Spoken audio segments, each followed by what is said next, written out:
지금은 여호수아 9장 중에서 마지막 후반부절 25절부터 27절까지 세 절을 한 목소리로 합독하시겠습니다. 25절부터 마지막 절까지입니다. 보소서, 이제 우리가 당신의 손에 있으니 당신의 의향에 좋고 옳은 대로 우리에게 행하소서 한지라. 여호수아가 곧 그대로 그들에게 행하여 그들을 이스라엘 자손의 손에서 건져서 죽이지 못하게 하니라. 그날에 여호수아가 그들을 여호와께서 택하신 곳에서 회중을 위하여 여호와의 제단을 위하여 나무를 패며 물을 깃는 자들로 삼았더니 오늘까지 이르더라. 아멘. 우리는 살아가면서 매 순간 선택을 해야 합니다. 그리고 중요한 그런 일이건 사소한 일이건 간에 우리는 매번 선택을 하면서 살아야 합니다. 그리고 그 선택 따라서 우리가 또 거기에 맞는 결과를 맞이할 수밖에 없어요. 우리가 무언가 결정을 내리기 전에 여러 가지 것들을 참고하게 됩니다. 많은 사람들은 자기 생각, 자기 소견, 자기 경험 같은 것들을 참고하거나 아니면 세상에서 주는 여러 가지 정보들, 그런 조언들, 요즘엔 특히 유튜브 같은 것들, 이런 것들을 많이 활용을 하고 있죠. 그런데 모든 문제에 있어서 가장 확실한 답을 가지고 계신 분이 이 세상에 있습니다. 자, 그분께 질문하면 되는데 우리는 자꾸만 까먹게 됩니다. 모든 지혜와 지식의 근원 되시는 하나님한테 질문을 하면 되는데 우리는 자꾸만 다른 곳으로 눈을 돌리게 됩니다. 하나님께 질문하는 것이 우리에게는 습관이 많이 돼 있지가 않습니다. 그래서 이번 주 강단 본문은 여호수아 9장이고요. 그리고 하나님께 질문하지 않아서 큰 실수를 했던, 그래서 비참한 결과를 가져올 뻔했던 그런 이스라엘 이야기를 우리가 다루게 됩니다.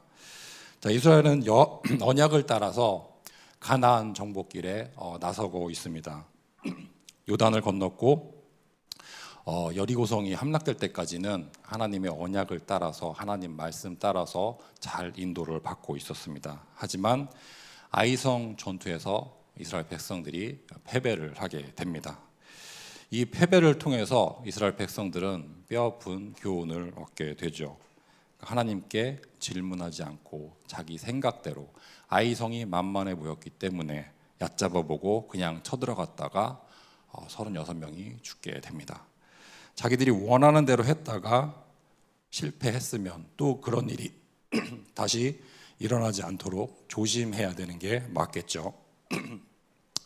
자, 이런 일이 반복되지 않도록 항상 하나님께 질문하고 인도를 받아야 되는 게 맞는 일입니다. 하지만 이스라엘 백성들은 또 실수를 하게 됩니다. 이스라엘 백성들이 기브온 족속들을 만났을 때 하나님께 질문을 하지 않았어요. 그래서 다시 실수를 반복하게 됩니다. 자, 기브온 족속은 이스라엘의 소문을 듣고 겁이 났습니다. 그래서 9장 1절하고 2절을 보면은 가나안의 다른 족속들은 다 연합을 해서 이스라엘에 대항하기 위해서, 싸우기 위해서 준비를 하고 있어요. 하지만 기브온 족속들은 다른 길을 선택하게 됩니다. 그래서 9장 4절을 보면 살아남기 위해서 기브온 족속이 꾀를 냈다고 이렇게 말을 하고 있어요. 꾀를 냈어요. 그래서 가나안 그 땅 족속이 아닌 것처럼, 그 땅에 살고 있는 족속이 아닌 것처럼 꾸며서 이스라엘을 만나게 됩니다. 그래서 멀리에서 온 것처럼 속이기 위해서 낡고 헤어진 옷과 신발을 신고 가고, 그 다음에 곰팡이 가진 빵을 들고 이스라엘 지도자들을 만나게 됩니다. 자, 살아남기 위해서 기브온 족속이 이렇게까지 하게 되죠. 자, 오늘 여호수아 9장의 사건을 통해서 우리가 몇 가지를 한번 보고자 합니다. 그래서 우선 인간의 타락한 모습과 연약한 모습을 먼저 살펴보도록 하겠습니다. 그리고 동시에 부족한 사람들을 통해서도 하나님이 일하시는 구원의 역사를 우리가 확인해 보게 됩니다. 타락한 인류를 통해서도 하나님이 주관적으로 구원의 역사를 계속해서 끊임없이 이루고 가시는 것을 우리가 확인을 할 수 있습니다. 그리고 이 이야기가 우리의 구원의 복음과 어떻게 연결이 되는지 복음에 관해서 마지막으로 이야기를 해보도록 하겠습니다. 그러니까 처음에는 인간의 영적 상태에 대해서 살펴보고, 그럼에도 불구하고 하나님이 역사하시는 그 구원의 역사를 살펴보도록 하고요. 마지막으로 우리가 누릴 수 있는 복음에 대해서 한번 살펴보도록 하겠습니다. 첫 번째로 하나님께 질문하지 않는 타락한 본성, 스스로 왕이 되고자 하는 그런 사람의, 인간의 본성을 한번 우리가 살펴보도록 하겠습니다. 이스라엘은 하나님께 질문하지 않았고, 그래서 기브온에게 결과적으로 속게 됩니다. 자, 그들은 기브온 사람들이 가지고 온 그런 낡은 물건들을 눈으로 확인하고 그냥 자기들이 판단해 버립니다. 당연히 이스라엘 백성들은 이 상황을 의심을 했어요. 그래서 근처에 사는 족속이 아니냐고 물어보기까지 합니다. 하나님께 질문한 것이 아니고 사람에게 질문을 하죠. 당연히 기브온 족속한테 물어보니까 자기들은 멀리서 왔다고 대답을 했겠죠.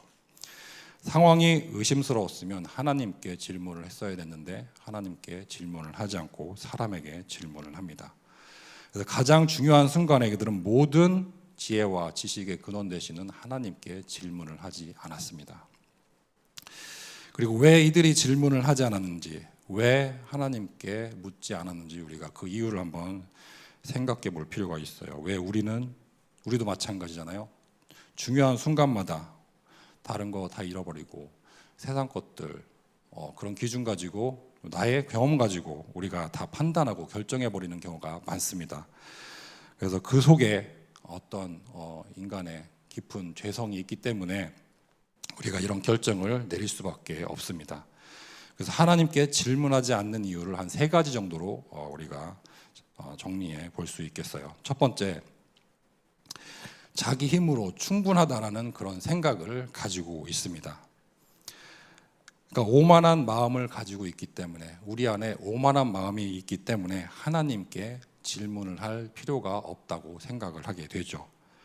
인간이 타락한 이후로 하나님이 없어도 자기 힘으로 스스로 살 수 있다고 그런 잘못된 생각을 가지고 우리는 계속 살고 있어요. 그래서 우리의 오만함 때문에 하나님께 질문하지 않게 됩니다. 두 번째로, 우리에게 눈에 보이는 것, 세상적인 것, 이렇게 쉽게 우리가 판단되는 것, 이런 것 때 우리가 현혹이 되게 됩니다.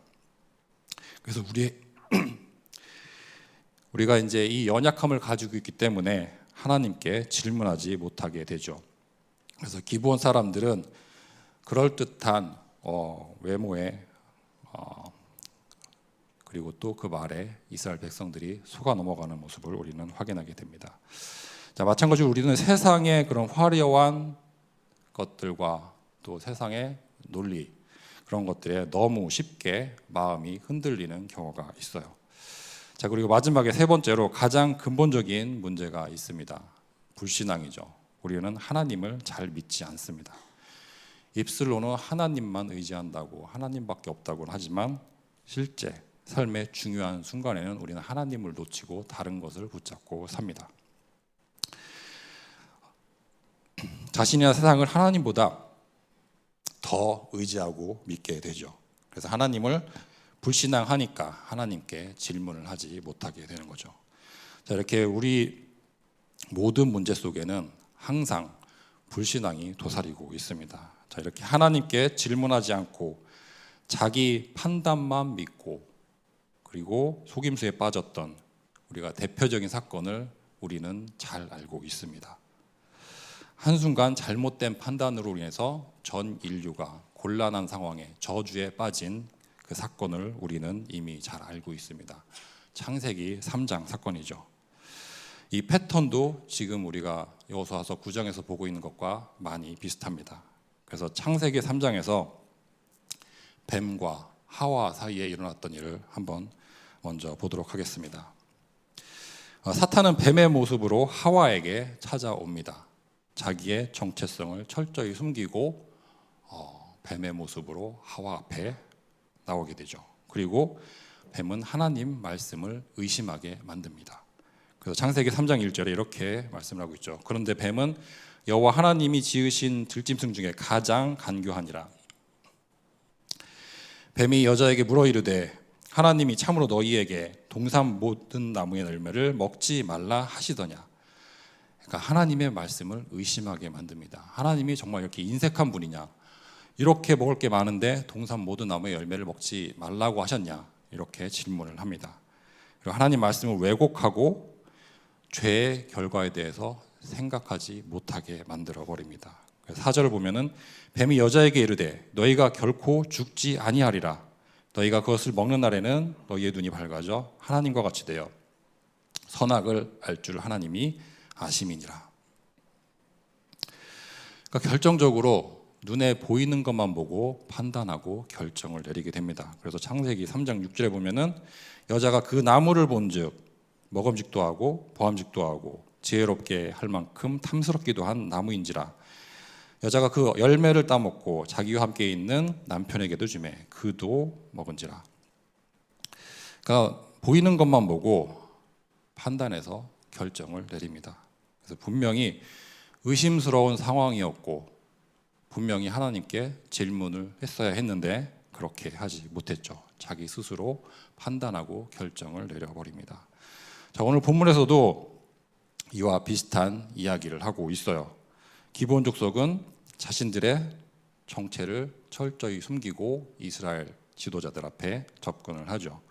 낡은 옷과 신발 그리고 곰팡이가 쓴 그런 빵을 들고 이스라엘 백성들 앞에 나옵니다. 그리고 이스라엘은 눈에 보이는 것만 가지고 판단을 하고 결정을 내리게 되죠. 그러니까 이 상황이 당연히 의심스러울 수밖에 없는데 이스라엘 백성들은 하나님께 질문을 하지 않았습니다. 그래서 여호수아서 9장 7절에 보면은 이스라엘 사람들이 히위 사람들에게 이르되 너희가 우리 가운데에 거주하는 듯하니 우리가 어떻게 너희와 조약을 맺을 수 있으랴 하네. 그러니까 분명히 의심을 품고 있었고 의심스러운 상황이기 때문에 하나님께 질문을 했어야 했죠.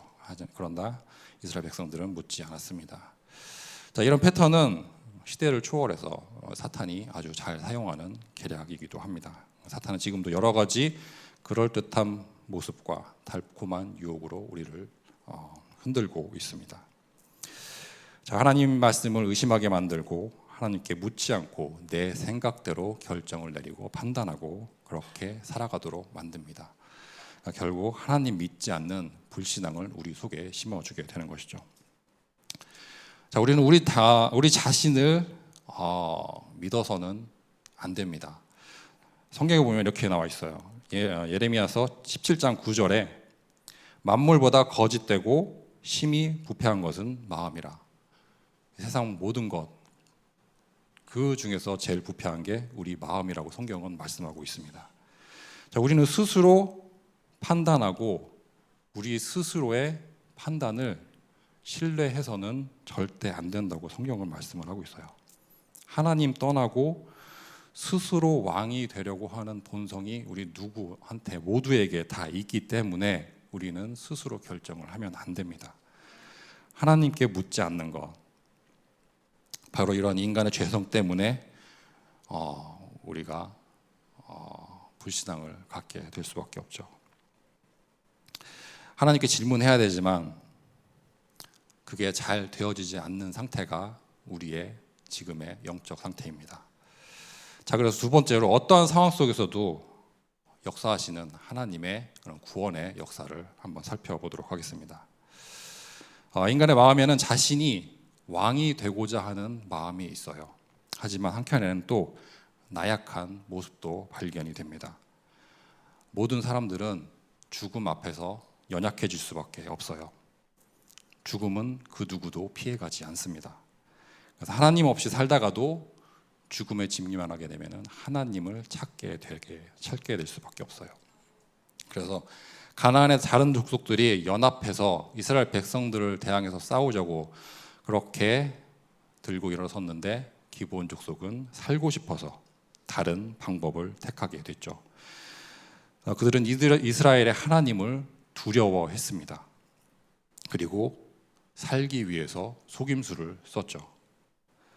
이들의 동기에 상관없이 기브온 사람들은 결국 구원을 받게 됩니다. 결국 살아남게 됐죠. 살아남았을 뿐만 아니라 이스라엘 백성들 속에 같이 살게 되었습니다. 여기서 우리는 인간의 죄성까지도 사용하고 계시는 하나님의 놀라운 구원의 역사를 확인할 수가 있습니다. 하나님은 얼마든지 기브온 족속들에게 이 속임수가 즉시 드러나게끔 하실 수가 있었어요. 하나님이 게하시의 눈을 열어서 불말과 불병거를 보게 하셨던 것처럼 하나님이 이들의 눈을 열어서 기브온의 속임수를 분명히 보게 하실 수도 있었습니다. 하지만 하나님은 그렇게 하지 않으셨어요. 왜냐하면 하나님은 기브온의 속임수와 이스라엘 백성들의 어리석음, 이 두 가지를 가지고 구원의 역사, 구원의 계획을 가지고 있었기 때문입니다. 비록 옳은 방법은 아니었지만 기브온 족속은 살고자 했던 간절한 마음이 있었습니다. 그래서 결국 기브온 족속은 하나님 백성 안에, 하나님 백성들 공동체 안에 그렇게 받아들여지게 됩니다. 그들은 마땅히 진멸돼야 할 가나안 족속이었지만 언약 덕분에 구원을 받게 됩니다. 그리고 이스라엘 공동체 안에서 하나님의 성막을 섬기는 그런 종으로 살게 되었습니다.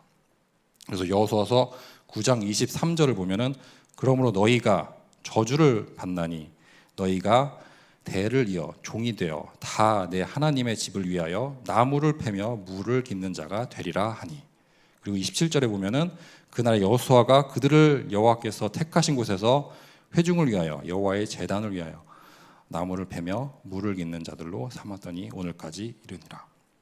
그래서 이스라엘 실수로 빚어진 그런 언약 때문에 기브온 족속이 구원을 받게 됩니다. 그래서 인간의 악행이나 실패나 어리석음까지도 전능하신 하나님은 다 이용을 하시고 그 구원의 역사를 이루어 주십니다. 구원의 역사를 이루기 위해서 어떠한 문제도 하나님께는 문제가 되지 않습니다.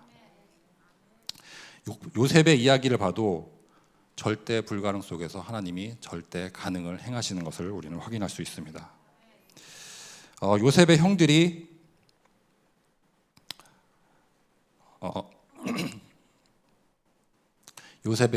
요셉을 팔아가고 요셉을 팔고 그래서 노예를 팔려가고 또 누명을 쓰고 감옥에 갇히고 그런 여러한 우여곡절을 겪게 되지만 그러한 악행 속에서도 하나님은 구원의 역사를 이루어 주십니다. 그래서 애국과 야곱 가문을 구원하기 위해서 그러한 모든 사건과 만남과 그런 악행들마저도 하나님이 도구로 사용하십니다. 그래서 하나님의 구원의 역사에서는 어떤 문제도 문제가 될 수가 없습니다. 그래서 기브온이 속이고 이스라엘 백성들이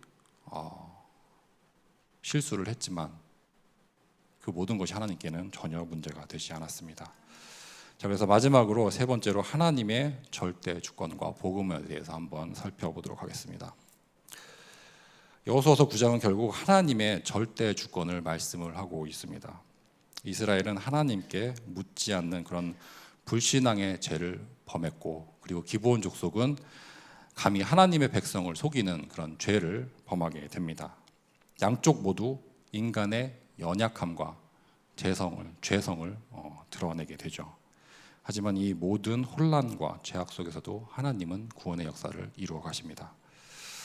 마땅히 멸망해야 할 그런 이방 족속 기브온이 하나님 백성 안에 들어오게 되었습니다. 결국 하나님의 집을 섬기는 그런 귀한 일에 쓰임을 받게 되죠. 전적으로 하나님의 은혜로 구원을 받게 되었습니다. 자, 여기서 우리는 그리스도의 복음을 발견할 수가 있습니다. 우리는 모두 죄 때문에 하나님을 떠났죠. 그리고 하나님의 심판 아래 놓여 있었습니다. 우리는 이스라엘처럼 교만하기 때문에 하나님께 묻기보다는 내 스스로 판단하고 세상 것들 쫓아서 살아왔습니다.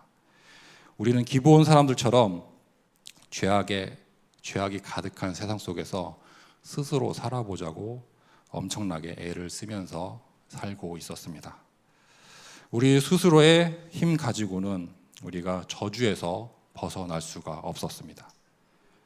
우리는 심판받고 멸망당해야 할 죄인으로 살고 있었죠. 하지만 그랬던 우리가 구원을 받았습니다. 하나님의 은혜와 사랑으로 우리가 구원을 선물로 받게 되었습니다. 하나님은 독생자 예수 그리스도를 이 땅에 보내주셨고 우리의 모든 죄를 위해서 십자가 위에 죽게 하셨습니다. 그리고 그리스도의 희생을 통해서 죄 때문에 하나님 떠났던 우리가 다시 하나님의 자녀가 됐습니다. 그래서 로마서 5장 10절에 이렇게 말씀을 하고 있죠. 그 우리가 원수 되었을 때에 그의 아들의 죽음으로 말미암아 하나님과 화목하게 되었은즉 화목하게 된 자로서는 더욱 그의 살아나심으로 말미암아 구원을 받을 것이니라. 아멘. 이제 우리는 더 이상 죄인이 아닙니다. 하나님의 은혜로 말미암아 우리는 하나님의 자녀가 되었습니다. 그리고 기브온 사람들은 하나님의 성막을 섬기는 종이 되었죠. 마찬가지로 우리는 이제 그리스도 안에서 하나님의 자녀로 그리고 기쁨으로 하나님을 예배하고 섬기는 인생이 되었습니다. 그래서 에베소서 2장 8절에 보면 이렇게 말씀을 하고 있습니다. 너희는 그 은혜에 의하여 믿음으로 말미암아 구원을 받았으니 이것은 너희에게서 난 것이 아니요 하나님의 선물이라 행위에서 난 것이 아니니 이는 누구든지 자랑하지 못하게 함이라. 아멘. 죄 때문에 우리는 하나님 앞에 감히 설 수가 없었습니다. 거룩하지 못한 우리가 거룩한 하나님 앞에 감히 나아갈 수 없었죠. 그랬던 우리가 이제는 대제사장 되신 예수 그리스도를 통해서 하나님 앞으로 나아갈 수 있게 됐습니다. 그래서 히브리서 4장 16절에 이렇게 말씀하고 있습니다. 그러므로 우리는 긍휼하심을 받고 때를 따라 돕는 은혜를 얻기 위하여 은혜의 보좌 앞에 담대히 나아갈 것이니라. 아멘. 이런 축복 우리 모두 받아 누리시길 축원드리겠습니다. 자, 정리하겠습니다. 여호수아서 9장을 통해서 우리가 인간의 죄성과 연약함을 살펴보았습니다. 우리는 기본족소처럼 온갖 수단을 다 동원해서 이 세상에서 살아남기 위해서 힘들게 살아왔습니다. 하지만 구원받고 나서도 우리는 이스라엘처럼 교만과 불신앙으로 하나님께 질문하지 않고 우리 스스로 판단하고 우리 스스로 결정하는 그런 죄성이 아직도 남아 있습니다.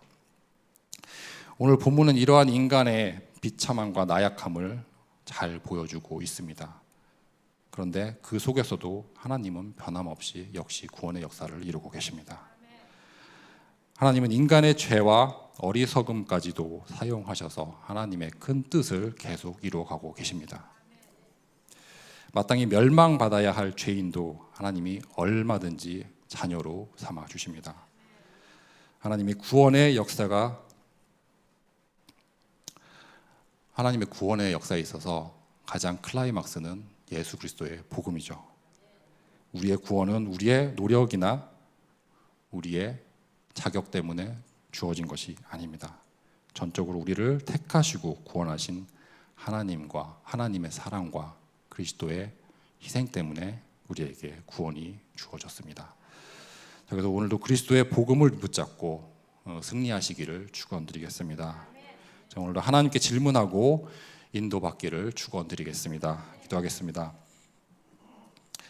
사랑의 하나님 감사합니다. 오늘 여호수아 9장 말씀을 통해서 저희 속에 자리 잡은 깊은 죄성과 어리석음을 다시 한번 깨닫게 해주심을 감사합니다. 저희의 실패와 어리석음에도 불구하고 변함없이 역사하시는 하나님의 절대 주권을 의지합니다. 저희를 구원하시기 위해 독생자 예수 그리스도를 내어주신 복음의 은혜에 감사드립니다. 저희의 연약함을 아시는 주님, 때를 따라 돕는 은혜를 늘 우리에게 베풀어 주시옵소서. 이 모든 말씀 우리 주 예수 그리스도 이름으로 기도드립니다. 아멘.